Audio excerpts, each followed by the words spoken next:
Olá pessoal, sejam bem-vindos ao canal. Eu sou Ricardo Malta. Como vocês sabem, esse nosso canal, ele não tem a finalidade de realizar nenhum tipo de ataque pessoal a quem quer que seja. A minha intenção aqui sempre é didática, ensinar a doutrina espírita. E eu me utilizo desse recurso. Vejo, por exemplo, alguns vídeos que circulam na internet, críticas ao espiritismo e aproveito a oportunidade para, na refutação, esclarecer alguns pontos. Então, jamais a minha intenção é ofender quem quer que seja.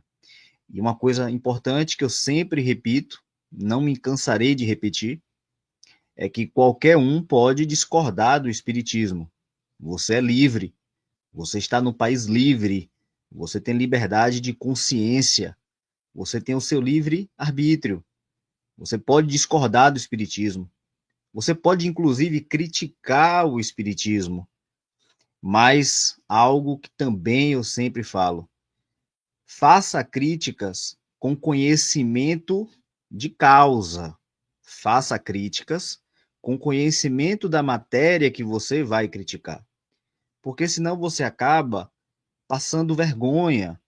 Vocês devem ter assistido aos outros vídeos aqui no canal, em que eu fiz refutações ao Rodrigo Silva, ateu, ex-espírita, enfim. E vocês percebem que muitas críticas são bem infantis até. Mas eu me utilizo dessa oportunidade para esclarecer alguns pontos doutrinários a quem venha se interessar. E um texto que eu já li até no vídeo anterior, do próprio Kardec, o grande problema do crítico que não conhece a doutrina ou conhece bem superficialmente é que ele acaba passando vergonha publicamente. Olha só esse texto aqui de Kardec, na obra O que é o Espiritismo.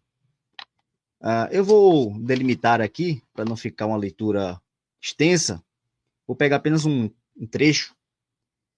O vosso juízo acerca do Espiritismo, que aliás não conheceis, não pode ter mais valor que nas condições acima, emitisses sobre a aludida máquina.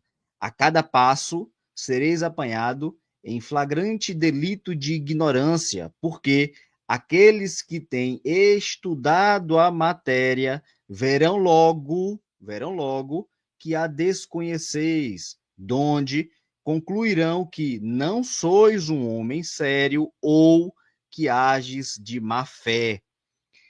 Então, em um desses vídeos que eu publiquei, eu recebi esse comentário e eu poderia até não ter omitido o nome da pessoa, porque eu não vou aqui fazer nenhum ataque pessoal, não vou fazer nenhuma ofensa a ninguém. E também a pessoa comentou numa plataforma pública, então eu não teria a obrigatoriedade de omitir o nome da pessoa. Mas, para preservá-la, coloquei aí essa pequena, borrei um pouco a imagem, apenas para preservar a imagem da pessoa, tá bom? Então vejam aqui o comentário, eu vou até aumentar essa tela.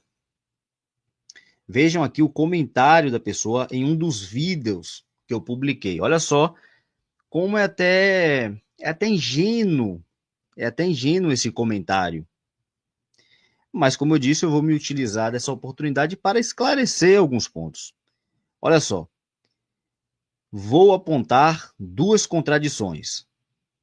Diz aqui o crítico, que ele vai apontar duas contradições do Espiritismo. Vocês acreditam que Elias é a reencarnação de João Batista? Um parêntese, eu tenho um vídeo aqui no meu canal em que eu aprofundo essa questão de João Batista ser a reencarnação de Elias. Então, eu tenho um vídeo aqui extenso sobre isso. para evitar repetições, eu não vou entrar nesse detalhe aqui do porquê consideramos que João Batista seja a reencarnação de Elias. Nesse vídeo, que você pode procurar aqui no canal, você vai encontrar uma explicação detalhada. Eu quero focar apenas na suposta contradição que ele aponta, tudo bem? Ele diz: sendo que Elias e Moisés aparecem depois para Jesus. Bom, se você não entendeu aqui essa contradição, essa suposta contradição que ele aponta, é o seguinte: o que é que ele está querendo dizer aqui? Vocês espíritas afirmam que João Batista é a reencarnação de Elias, tudo bem? Só que João Batista morre, na verdade ele é assassinado, o João Batista, e em momento posterior no Evangelho, quem aparece lá naquele evento da transfiguração é Elias, ao lado de Moisés. Quando, na realidade, se João Batista fosse realmente a reencarnação de Elias, quem deveria aparecer não era Elias, mas João Batista, já que essa é a última encarnação dele. Então vejam vocês que você que já estuda o Espiritismo há algum tempo, você já notou aqui que há uma fragilidade muito grande nesse tipo de argumentação. A pessoa não conhece o básico a respeito do perispírito.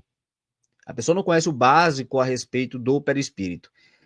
Ela acha que há uma obrigatoriedade de, já que na última encarnação o cidadão, a alma, o espírito se apresentou como João Batista, necessariamente, obrigatoriamente, no evento da transfiguração, quem deveria aparecer era a figura de João Batista.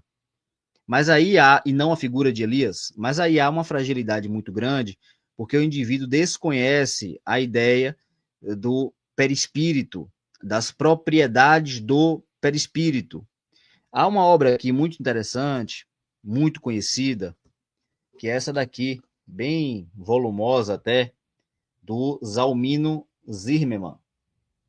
E ele vai comentar a respeito das propriedades do perispírito, logo no capítulo número 2, e uma dessas propriedades é justamente a plasticidade. Vou pegar apenas um trecho aqui dessa obra, olha só o que ele nos diz. O perispírito, a extensão da alma, é o eterno espelho da mente.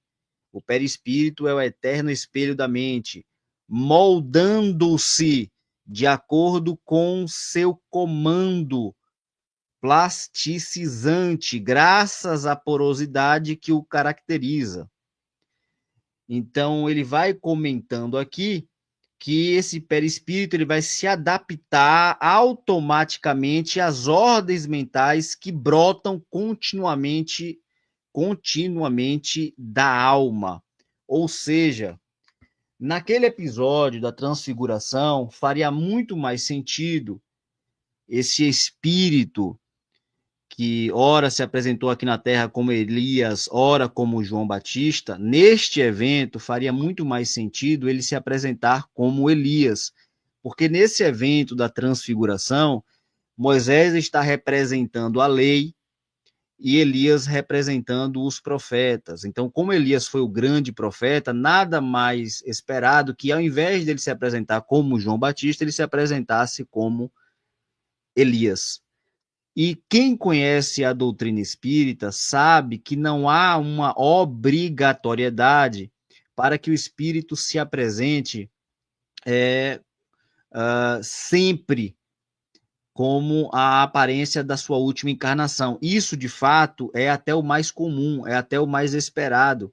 Mas, de acordo com a evolução do espírito, ele pode assumir uma outra característica. É o caso desse espírito aqui, que decidiu se apresentar como Elias, ao invés de João Batista. Então, não há contradição nenhuma com o espiritismo. A pessoa é que, de fato, é leiga no assunto, não conhece nada a respeito dessa matéria. Eu vou mostrar aqui um ponto na obra Gênese. Deixa eu retirar somente esse trecho aqui, essa imagem. Vejam aqui na obra Gênese que Kardec vai falar da questão dos fluidos. Os espíritos atuam sobre os fluidos espirituais, não manipulando-os como os homens manipulam os gases, mas empregando o pensamento e a vontade. Lembrem que o perispírito é formado por fluidos. É uma derivação do fluido cósmico universal. Para os espíritos, o pensamento e a vontade são o que é a mão para o homem. Pelo pensamento, eles imprimem àqueles fluidos tal ou qual direção, os aglomeram, combinam, dispersam, organizam com eles conjuntos que apresentam uma aparência, uma forma ou uma coloração determinadas. Mudam-lhes as propriedades, como um químico muda os gases, a dos gases e de outros corpos, combinando segundo certas leis. É a grande oficina, o laboratório da vida espiritual. Então é importante você pegar aqui que os espíritos manipulam esses fluidos, empregando o pensamento e a vontade. E aí você vai ver também na obra Gênese, Kardec nos falando que o corpo perispiritual e o corpo carnal tem pois origem no mesmo elemento primitivo, que é o fluido cósmico universal. Ambos são matéria, ambos são matéria, ainda que em dois estados diferentes. Então, não vou me alongar neste ponto. Vejam vocês, voltando aqui para o comentário do rapaz, que a pessoa comenta uma coisa, isso daqui ele leu em algum lugar, ele viu em algum lugar, eu já vi até pessoas realmente falando sobre isso daqui, mas a pessoa não busca se aprofundar no assunto, a pessoa não busca entender o assunto. Como ela tem ideias pré-concebidas, como ela já não gosta da ideia do espiritismo, como ela aprendeu isso talvez na igreja dela, então qualquer um que fale de uma suposta contradição do espiritismo, essa pessoa vai aceitar e vai sair compartilhando isso por aí, sem se dar o trabalho de pesquisar, de estudar o que é que os espíritas falam sobre o assunto, e acabam passando vergonha nas redes sociais, na internet, por aí. Agora, gente, continuando aqui o comentário do rapaz, essa segunda parte, vou falar aqui sem nenhuma maldade, mas eu dei tanta gargalhada, eu gargalhei realmente. Eu dei muitas risadas aqui, nessa segunda parte do comentário dele. Porque é de uma ingenuidade que você pensa, rapaz, olha só, olha o que ele disse. E outra, suposta outra contradição. A primeira vocês já viram, não tem contradição nenhuma, é porque ele não conhece o perispírito, as propriedades do perispírito. Eu já vi outros falando sobre isso na internet, mas é isso.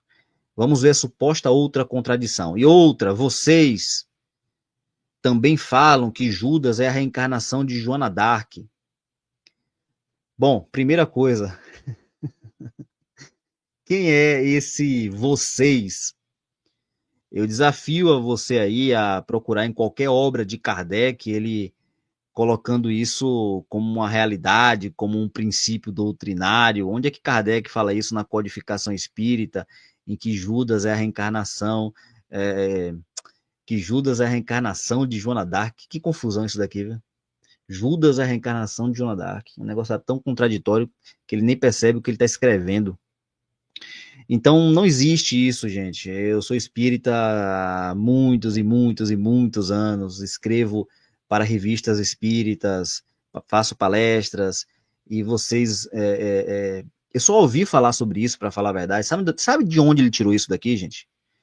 Muito provavelmente, claro, não posso dizer com certeza, mas muito provavelmente ele viu o Rodrigo Silva falando sobre isso. Tem um vídeo do Rodrigo Silva que circula por aí, em que ele diz que os espíritas acreditam nisso. Entendeu? Tanto é que eu já refutei esse vídeo do Rodrigo Silva aqui no canal. E aí, o que é essa coisa que eu falei agora há pouco? Esse indivíduo provavelmente viu esse vídeo do Rodrigo Silva, de qualquer outra pessoa, e ele está apenas ingenuamente reproduzindo isso, mas ele não procurou pesquisar, não procurou saber. Eu desafio. Abra aí o Livro dos Espíritos, meu amigo. Ali, quando o Livro dos Espíritos, a obra inicial da doutrina espírita, onde é que você vai encontrar essa informação? Abra aí a obra O Evangelho segundo o Espiritismo. Onde é que você vai encontrar essa informação de Joana d'Arc, Judas? Onde é que você vai encontrar essa informação? Em lugar nenhum. Onde é que você vai encontrar isso na obra Gênesis? Onde é que você vai encontrar isso na obra Céu e Inferno, no Livro dos Médiuns? Você não vai encontrar em lugar nenhum. Ah, Ricardo, mas tem um médium que falou, tem um espírito que falou. Gente, presta bem atenção. Eu nem sei se um médium já falou sobre isso, mas ainda que um médium tenha falado, um espírito tenha falado, isso não é espiritismo. Espiritismo não é o que um médium falou, o que um espírito falou. Entende? Existe uma coisa chamada controle universal do ensino dos espíritos, que vocês irão encontrar lá na introdução do Evangelho segundo o Espiritismo. Eu convido ao meu amigo crítico a ir no Evangelho segundo o Espiritismo, abrir a introdução e ler o tópico que trata do controle universal do ensino dos espíritos. Isso aqui não é uma matéria para se passar por esse controle, não é algo que é princípio doutrinário, não é algo que os espíritas acreditam. Pode ter um ou outro por aí que acredita? Pode. Assim como tem pessoas que acreditam em inúmeras bobagens. O próprio Kardec vai falar na obra O Livro dos Médiuns a respeito dos espíritas exaltados. Ou seja, são os espíritas crédulos que acreditam em qualquer coisa. Kardec chega a dizer que essa classe de espíritas é mais prejudicial ao espiritismo do que qualquer outra coisa. Porque eles propagam muitas bobagens por aí. Mas eu, sinceramente, eu nunca vi um espírita falando sobre isso. Se existe, também não me interessa. Se tem uma obra que foi psicografada, se alguém disse isso, um médium famoso, um espírito, não interessa. Isso não é espiritismo. Espiritismo está bem delimitado nas obras da codificação espírita. E antes que digam, não estou falando que espiritismo terminou em Kardec, eu não estou falando disso. Mas qualquer tipo de ensinamento para fazer parte de um corpo doutrinário deve seguir a metodologia que eu acabei de falar do controle universal do ensino dos espíritos. Tudo bem? E aí ele continua, sendo que Judas morreu enforcado, e na doutrina que vocês pregam, uma pessoa enforcada deveria voltar paraplégica. Ô, gente, eu tô rindo aqui, não é na maldade, é realmente da ingenuidade da pessoa que comenta isso. Aonde é que ele viu isso? Onde é que ele leu isso? Eu vou repetir, pode ser que ele ouviu talvez alguém falando por aí, sabe? Ele ouviu o galo cantando em algum lugar. Eu não duvido não, tem muitos espíritas que realmente falam e escrevem bobagens por aí, mas nada disso faz parte do corpo doutrinário, até mesmo na religião dele. Sei lá se ele é católico, se ele é evangélico. Não há muitos evangélicos que com certeza ele discorda, que falam muitas bobagens, que eles chamam até de heresias. Não tem isso, católicos, enfim.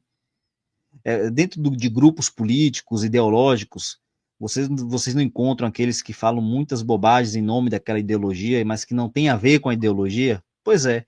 Aqui com a doutrina espírita também é a mesma coisa. Pode ser realmente que alguém falou uma coisa dessa por aí, seja até um médium famoso, um palestrante famoso, não importa. Mas isso não é doutrina espírita, gente. Não existe essa coisa de que porque ele morreu enforcado, necessariamente ele vai voltar dessa forma. Me perdoem a repetição. Eu sei que você que já assiste os vídeos do canal, talvez você seja espírita há muito tempo, você pode até achar que eu sou repetitivo, mas é porque nem todos assistem a todos os vídeos do canal. Gente, prestem bem atenção. A reencarnação é um processo educativo de evolução espiritual. O espírito reencarna apenas para evoluir, para crescer, para se desenvolver espiritualmente, auxiliando também as pessoas ao seu redor, auxiliando inclusive no progresso da própria humanidade. Dentro desse conjunto, dentro dessa ideia de processo educativo, nós temos as provas e as expiações. As provas são desafios escolhidos, são desafios para que o espírito possa crescer, possa evoluir. As expiações têm a ver com a lei da semeadura, que Paulo nos fala lá em Gálatas, no capítulo 6. Aquilo que o homem semeia, o homem irá colher. É uma lei de causa e efeito, mas que não tem a ver com a lei de Talião. Não necessariamente as coisas funcionam dessa forma. Um exemplo que eu já usei aqui no canal várias vezes, não é porque o indivíduo nesta existência quebrou muitas vidraças, que na outra existência ele tem que voltar para ter as suas vidraças quebradas.